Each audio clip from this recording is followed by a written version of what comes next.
Welcome to Steward Leaders, a podcast for leaders who understand that our leadership is not about us. I'm Eric Alexander. In these conversations, we explore what it means to lead as stewards, living our leadership for something bigger than ourselves. Listeners, thanks for joining us today, and hello to you as well, Christopher Williston. I'm so grateful you've made some time for us to have a steward leadership conversation. Absolutely. Thanks for having me. So y'all are going to enjoy this. Christopher and I have had some conversations in other formats, and this is about a topic that we're both passionate about. But let me tell you a little bit about him first. Christopher is the president and CEO of Independent Bankers Association of Texas. It's a whole mouthful, tends to get shortened down to IBAT. And so he's been at the president CEO role for I think 9 years of that, and we've served in various roles before that. And a TCU grad, he did some student or youth ministry along the way, former bank teller back in the day, so he served on the front lines. He's a good man, he's a husband, he's a dad to 6 children. Go families with 6 children. There aren't that many of us, but and he's a good friend. And so Christopher, so glad to have you here today. Awesome. Thank you, Eric. Yeah, there's a lot of folks out there that learned their lesson before they got to 6 kids. Not all of us. Well, we learned different lessons, and what I've learned is quivers come in different sizes. Very well said. Ours filled up at 6. That's that is correct. That is correct. And no 2 arrows are the same. That's true. That's true. We could spend a lot of time there. My kids are all older. I'm at this stage now. You can't tell by our voices if you're just listening, or you really can't tell if you're seeing this on video. Sure. I am older than Christopher. In fact, his virtually kids indistinguishable from one another. Yeah. His kids are the ages of my grandkids. So that probably says something about. All right, we'll move on. I want to talk for just a minute about IBAT and then let you expand on it a little bit. So community banks in Texas, and as I've been in this journey, consulting, coaching, working with community banks and others, IBAT's been a powerful resource for me for making connections in the industry, getting to know lots of good people. I've been able to speak at, I lose track now at how many different conferences where you've had me as a breakout speaker and meeting all sorts of neat people. You also do advocacy, a variety of things. And when I was at the bank, when I was at Happy State Bank, it was one of the places our leadership would plug in and benefit from those kind of relationships. So talk a little bit about IBAT, and then we're going to dive into stewardship and culture. I think you hit on the thing I would always want people to hit on first. Is you said your leadership would plug into those relationships, and I think that's what IBAT's all about at its core.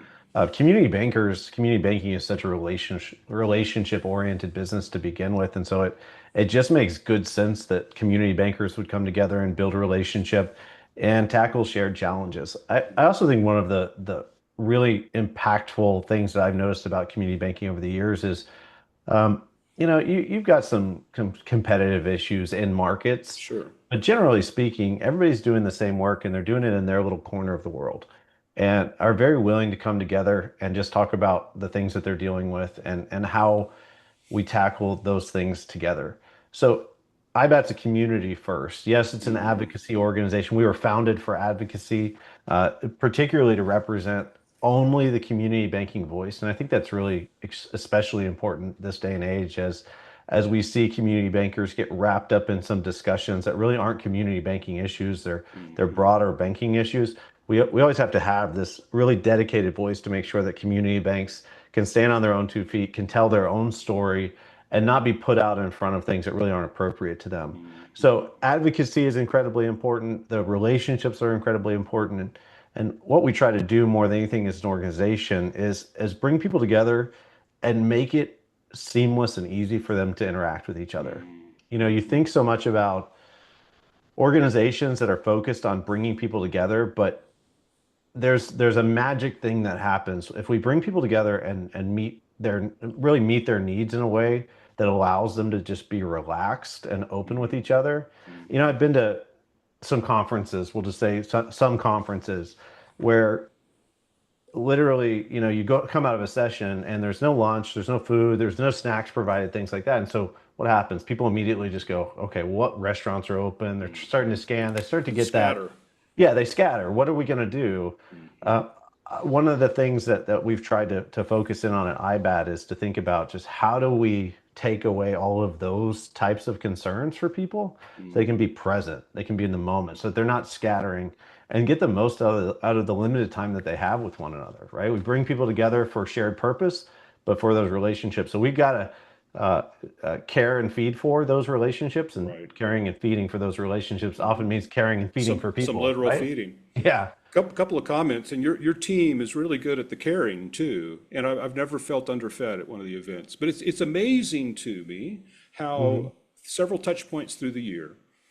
So I'll be at a conference. I'll be in Waco 3 weeks from now, right? Yeah, And that's then right. there's a conference this summer. You have your annual convention. Y'all make a tour where you go. Several touch points, and even if I'm only seeing some of these community bankers or various people like myself who are serving community bankers a couple times a year, it's amazing how quickly those relationships can develop. Now, there's some intentionality there. Sure. The other thing that strikes me is, as leaders, we can feel isolated. As leaders in rural community banks, we are geographically isolated, and we True. can feel professionally isolated. And to have the ability to connect with other people and people who are serving other banks, people serving in other banks, and find out, hey, I'm not the only one dealing with succession challenges, with a clunky core system, with being able to find others to commiserate with and get solutions from, even if it's not going on in the front of the room. I've seen that's really powerful, and that's applicable across industries. It is, and maybe it's misery loves company, Eric. But I don't. I think it's more powerful than that. One of I think a lot about the COVID era and the times that we were going through, and in particular, and you remember them well, the community banks going through the paycheck protection process, paycheck protection program, just trying to figure out day to day how to make loans and how to do it in compliant with the rules of the program as they existed at that moment. And then change that afternoon And over then and over change that again. afternoon, right? And asking Right. what's going to happen. And one of the things that always stood out to me in that process was that people would call me with these questions. They'd be like, "Well, we don't know this, we don't know that, we don't know this," and just to hear you're not alone, right? Like, you're right, you don't know that. And I've heard the same thing from 15 people. We've got the question up to the SBA. You're not alone in that. There's tremendous power in that, and to feel it, we can say it. But like when you really dig into a conversation with people aren't always looking for answers. They want to know that there's other people with them in the midst of the Right. chaos, and just that they're not being left behind. Right? What is there this thing I should know that everybody else knows that I don't? It's that imposter syndrome too. I think that leaders have often. And so once you hear that, then it's like, okay, all right, I'm not alone. And truly, I do have, other people that are struggling through the same things I am. And that means I'm not only not alone, I'm not incompetent, which is always nice to know. Right. That's good to hear. Well, the application outside of community banking is leaders. Find others you can talk to. Find gatherings of people of like interest and like roles that you can, or even if it's just one-offs, individuals, and it's powerful, and I've This experienced is the power of associations, and it's Yes. the joy that I get. My dad and my grandfather before me both worked in association work, which is sort of this invisible profession that exists out there in the marketplace, but it's just about helping bring people together in that way. Unfortunately, a lot of those opportunities for professionals have disappeared in our culture, our society, or maybe they still exist, but we've kind of written them off, right? Like, Or they've oh, gone completely virtual. yeah, they've gone completely virtual. Sure. I mean, all kinds of things have happened to them, but I guess, and maybe it's just my vantage point where I am. Feels like people are trying to get back to that a little bit. They're beginning to realize what they've lost and the impact that it has on our ability to connect and to do our jobs, and even just honestly to feel like you have a little bit of therapy along the way with like-minded people. And so I like to hope springs eternal, that those kinds of opportunities are going to come back in a more meaningful way in our society. Well, we were created as social beings, We were. And depending on where we are on the introversion extroversion continuum, socialization can be one person or it can be 50, but we still have that need. And it's interesting. That's right. You brought up that aspect of it. It's not just the information, but in a way, it's also just the fellowship of people that are in a similar situation. That's right. Yeah, and to jump on it, we are created that way. Right. And as a theologian, because that's my part, Right. that's my training and my part-time, not even part-time, my hobby basically. Right. Your avocation. There's this statement in theology that said that God is a communion of persons. That Yes. if you think about the triune God being a communion of Father, Son, Holy Spirit existing in reality together, there's a constant back and forth between those persons of the Trinity. And if we are created in the image of that God, who is, yes, one God, but actually a communion of persons, then we need communion with persons, right? There's the reason we have that need. Yeah, whether we're introverted or not, it's still something that exists somewhere inside of us. Yeah, that's good. Yeah. So I want to touch on one thing, just kind of as a random factoid while we pivot here in a second. Sure. Christopher, you said you're the third generation doing association work, and I've met your dad. You're also the sixth Christopher in a row, right? You're Christopher correct. Williston, Roman numeral VI. That's correct. You got it. Now, we've had this conversation. I'm pretty sure none of your six kiddos went Christopher. No, I do have one. You do have a Christopher. I do have Christopher the Seventh. Yes. Christopher the Seventh. All right. Yes. Well, I thought you'd broken the trend, but No, I haven't. I'm not that brave. okay. Just didn't feel right. Yeah, there you go. Well, throwaway factoid. Let's go to the main topic for today. Okay. Very good. So this is a Steward Leaders podcast, and so I want to talk about stewardship. And you've worked in community bank back when you were working part-time, and now you're working extensively with and serving community banks. You see all kinds of things in community banking. How does stewardship relate to the leadership responsibilities in community banks? And of course, that's going to have application in other areas, but banks is who you're serving right now. Was that grammatical? But you know what I mean. Yeah, I do. And so when I think stewardship, and I know you have a better or more precise definition, I always just think, like we've been entrusted to care for something for a period of time, right?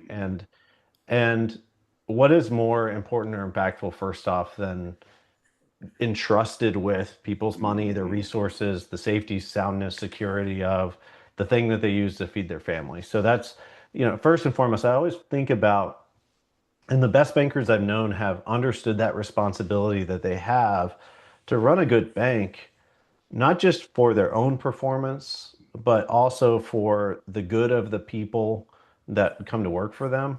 I'll never forget, Eric, this one time I was in a bank president's office, and he looked at me just dead cold in the face and just said, I got 100 families that I go to bed thinking about every night, that if I screw up, that their world becomes very unknown and scary.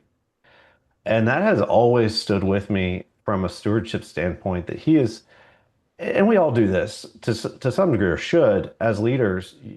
We're carrying the weight of families. We're carrying the weight of the people that we work with, that we lead.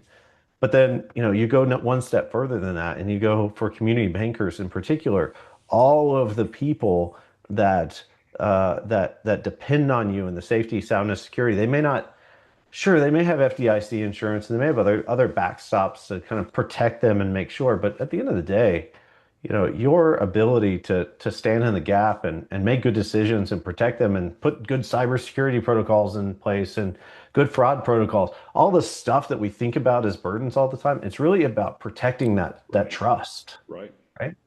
And I keep using that word, entrust. For all that policymakers and crypto bros and others want to talk about this new financial reality that's being created for us, you can't underestimate the power of trust and the responsibility that people have put with us, and then ultimately built upon with us over decades in some cases, or multiple generations in some cases, where, hey, yeah, that bank may not have the best technology, may not have this, but I trust those people. They're going to do right by us. They're going to take care of us. They're going to make sure. Mhm. And that is, you see that in a lot of industries, but I think it's particularly potent and impactful when you start talking about community banking. So there's so much there I want to touch on. I want to key off the last thing you said there about the trust. Okay, I'm thinking, I've never been a lender, but we work Sure. with lenders. Yeah. And of course, what's one of the things that lenders and credit departments are paying attention to when we extend credit is we've got the Mhm. various C's of credit, cash Yep. flow, et cetera, collateral, character, Character. the trustworthiness. When a bank extends credit, Hmm. there's a degree of, not a degree, there is trust there and confidence of some nature that that will be repaid. Yeah. In a bank, we often don't think about it this way, but depositors who are placing their funds with a bank are doing the same thing. They're The extending credit liability, to the right? bank, Absolutely. and there are things that banks do to signal in a good way, with our architecture, with our, we have names that sound serious and stable. We're not flash in the pan state bank. We've got these, you know, nice, stable buildings with big vault doors, things that say stable, strong, secure, you Yep. can trust us, because they are extending their credit to us when they place their deposits with us. It was so hard for me to understand as a 19, 20-year-old bank teller why why deposits are considered liabilities. I'm like, no, no, I don't understand. People are bringing us money. But it is a liability. You now It's owe not our that to money. that. It's not our money. Yeah, that's right. And it is a liability that is now owed to them, but with that and with that comes a significant responsibility. So it's a really good clue that you just jumped on there that I think a lot of people don't put it that way, think about it that way. Well, when I think about bank leaders, the bank itself is a steward as an institution. Sure. It is the steward of resources that depositors and shareholders have Hmm. entrusted. Hmm. And then leaders inside a bank, they're stewarding a steward organization. Yep. And so it's not about me. I like how you started it. I've been entrusted with something for a period of time. Yeah. That period of time is important, but that the bank has been entrusted, the leaders have been entrusted with their role and a variety of the pieces of the management. But come to that period of time, because that has an interesting implication. Yeah, I gotta always keep in mind that that period of time will end, right? And it's sure it's we can always say, how do I leave it better than I found it? There's that. But I think also taking seriously the responsibility we have and how we engage with and within those organizations for the time that we do, recognizing, Simon Sinek always talks about how some of the privileges for a rank or for a position, they live with that position, right? The let's use one that I think is really common in banking. Like, okay, you get use of a company vehicle, or you get, you know, well, that's a privilege of the position, right? It's not a privilege of the person. And I think we all like, this is where Mhm. we have to focus in that the leaders that struggle are when they start to think this is for me. Like I'm that good. I'm that impressive. No, somebody has decided that you can be entrusted with that position, and there are certain privileges that come with that position, but those exist for now and for this period of time. And there will come a day where you'll no longer have that position for one reason or another, and those privileges will not be yours anymore. How many people have you seen, Eric, that struggle with that, Mhm. right? Right. That get back to that end of and they go, why? I don't understand why, it's like nobody cares about me anymore. Well, you're right. You got the privileges of the position for Right. the time that you held that. So just always, the humility that we need to inhabit as leaders is realizing that we are time bound, both in responsibility, but also in the privileges. I'm so thankful we're time bound in the responsibilities, right? Like one day, the stuff that I worry about, it won't be Right. mine to carry anymore. Right. I pray to God that I can hand it off to somebody and they'll go, that guy did an amazing job, and now it's my turn to take it on. But also, if we're not careful, we can get to the point that we go, oh, but I really liked those privileges, Right. right? Right. And or Right. maybe we define ourselves by those privileges Hmm. too much in an unhealthy way. You Right. got to walk that line. That not about me can be really subtle. It can manifest in big ways and small ways, and Yeah, not helpful. it's danger. There's danger there, right? Yes. Yeah. Yes. Interesting. Well, there's another part you talked about here about carrying the weight. Explore that a little bit more. Let Oh, me back up. I had a yeah. conversation with somebody else recently, one of these episodes, and I forget how the quote went. It was stewardship should scare you or make you really sober Yeah. and also excite you. Yeah. But Yeah. that first part is real. And why is that? And maybe talk about the second part too. And I wish I Yeah. could quote it right because he said it in a really pithy way in the moment. Yeah, I'm gonna have to go back and find it so I can hear it because I'm gonna adopt it. I'm gonna steal it as my own. Um, yeah, it should scare you because it's serious. I mean, there are real implications. I bear the burden of an industry on my back, and is success or failure solely on me? No, of course it's not. That would be unreasonable. Right. But still, do I feel the totality of that responsibility on me? Do I feel like it is my job to get up today, not only for what I'm getting paid, but because of the yes that I've given to the organization that I serve, Mm-hmm. to give everything I've got to try to make sure that we're successful? Of course I do. And Right. that is scary. That is scary. It it comes with, that I think that the hardest part of any leadership position is that feeling like I don't want to fail, not just for my own good, but I don't want to fail because I don't want to let down the people Right. that have given me this opportunity. I think Right. almost every day about the men and women that were on the search committee that hired me almost 9 years ago. And I've told them, like, I almost every day I think about, I don't want to ever have them question, did we make the right choice or not? So when you think about that, and when you carry that around, and we should, as Yep. leaders, should Yep. carry that around, it is scary, but it's also exciting. I hope anybody that's in a leadership position is there because they genuinely think, I don't believe that there's anyone who could do this better than I can. You know? So I'm excited that other people have looked and seen and given me the opportunity to show that that's right. That is exciting. Yeah, you take on the burden and you sometimes you maybe wish it wasn't there, or so there are mornings when I wake up and I tell my wife, I'm just not sure I want to be me today, right?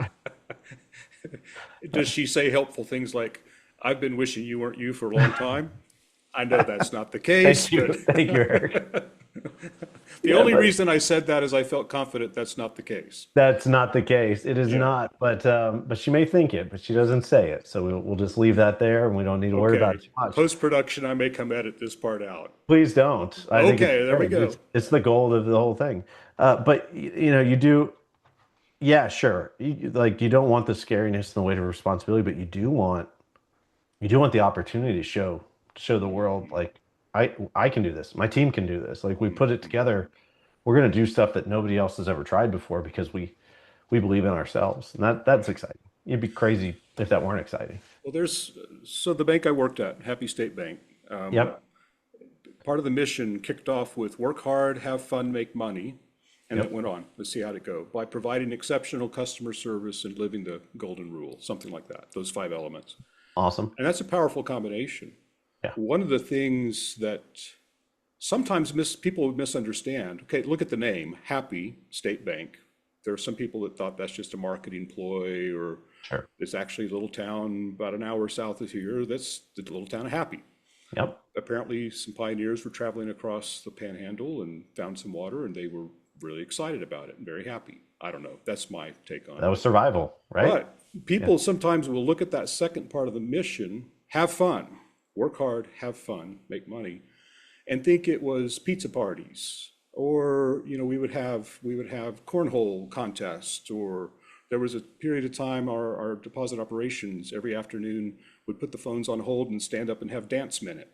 What I showed up one time and they disinvited me from ever coming again. But sometimes people would think that was the part of the have fun, but what really struck me over time is how much deeply satisfying joy, fun we had working hard and accomplishing amazing things together.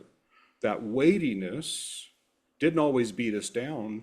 There was something in us that made us want to sit up straight and take care of that. We want to serve that shareholder well. We want to take good care of that customer. And the fact that it's weighty, unless I am just totally overburdened and have nobody to help me, that's actually an ennobling, exciting. It's incredible, right? And it's rare. Think of the number of people that you know that are going to work every day and just trying to exist inside a deeply dysfunctional environment. Right. They're spending their time and their effort every day just navigating bureaucracies or internal politics or toxicity and all this stuff that makes it so that you never get to the fun part. You never get to the challenging part, the part that does allow you to sit up and go, look, we accomplished something really great. No, like, what did I accomplish today? I just kept the toxic boss off my back. He didn't yell at me. He yelled at somebody else today. That's not living. It's not living. It's not ennobling, to steal your word. But when you do have a functional culture, even if it's got some dysfunctions around the edges of it, because it's still human. It has people in it. It's still human. You still work there. Yep, exactly. If the good stuff, if the ennobling stuff outweighs the junk, and you truly get to work on stuff that you feel does have impact and meaning to people, then it is fun. Yeah. Right? It is. One of the mantras that we come back to all the time at IBAT is, I love what we do. And usually we say, I love what we do in the middle of just a crazy, like, we're overwhelmed, or we've just had a bizarre interaction with somebody, or just something like not sure how we're going to navigate that. I've been meaning to apologize for that interaction, Christopher. So not at all. Love what we do, Eric. Yeah. Okay. Whatever it is. I mean, there's just so much that you deal with. You just, if we can put a smile on our face and go, I love what we do, because it is about, we're going to tackle that challenge together, whatever the difficulties that we're going to figure it out. And we take the good with the bad. Yeah. And it's just, that's life in a workplace with people, serving people, with people as vendors. We've got people as regulators. And you brought up culture, and we're going to have a part 2 of the conversation here where we'll dive deeper into culture, but it definitely connects back to the stewardship. For sure. I also want to draw a connection back to where you started, where you said one of the benefits of an association like IBAT is being able to gather with other people. Well, one of the things that I've seen happen in a really powerful way in the workplace, it doesn't always, but when it does, it can be magical, is we work together. I'm not bearing the burden alone. My stewardship responsibilities are weighty.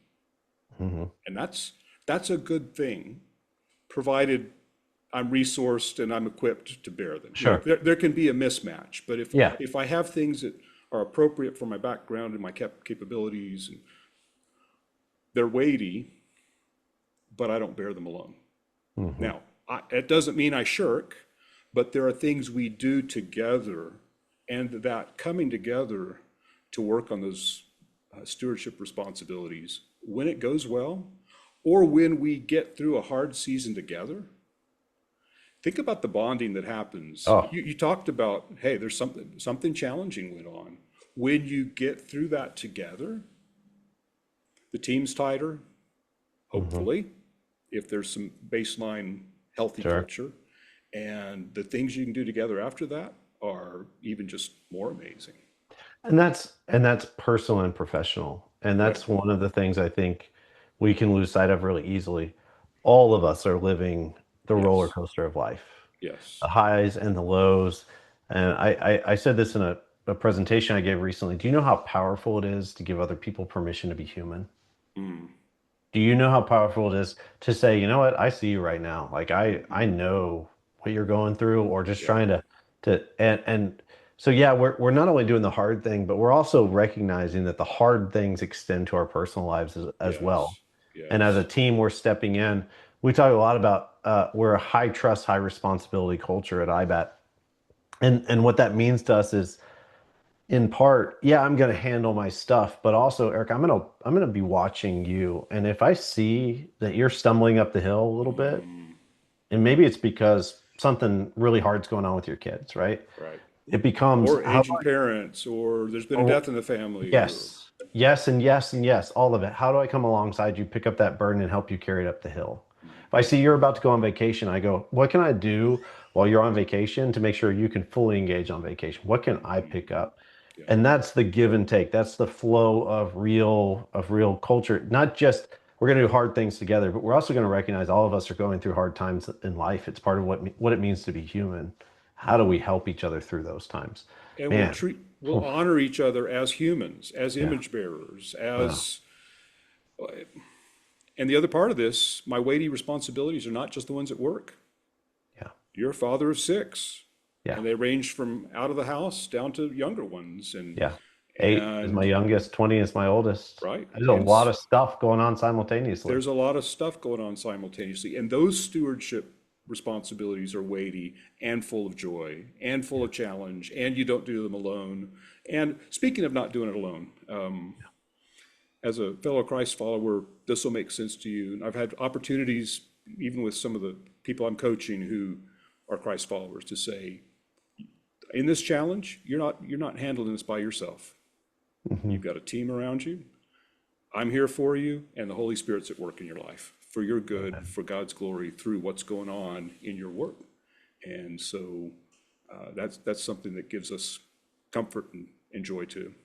Praise God for that. Yeah, All of it. all of the above. All of the above. Well, we will have part two and talk more about culture, but anything on this more stewardship focused part you want to talk about before we wind down and take a quick break? No, I think we've probably got plenty for part 2, though. I'm looking forward to it. Okay, very good. Well, Christopher, thanks so much. There's lots here for all of us as steward leaders to be thinking about. Christopher, thanks so much for taking time for today's conversation. My pleasure. Thank you.